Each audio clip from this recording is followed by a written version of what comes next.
madami kang tato, mayabang masama ang makikita sa iyo. Madumi daw sa balat, ano ba ang natatamo? Iba't iba ang mga kwento, isa lang binabato. Bakit kapag tatuan, magnanakaw na agad? Halos parang umiiwas mga tao sa labas. Bakit kapag tatuan, kriminal nilalahad? Walang galang at bastos, niyuyurakan ng sagad. Mga tao na saradong di bukas kaisipan, walang balak magpatalo pag ika'y hinusgahan. Nagkakakaso ka sa kanila na di mo nga alam. Nakakapasong salita, mga perpektong ihilan. Kayo na yung malilinis ang balat, walang bahid na mali o kadumihang bumakat. Kami na yung madumi sa katawan, may tinatak, pero kahit kailan hindi nang hamak ng lahat.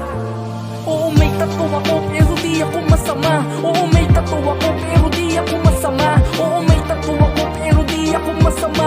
Oo, may tattoo ako pero di ako masama. Oo, may tattoo ako pero di ako masama. Oo,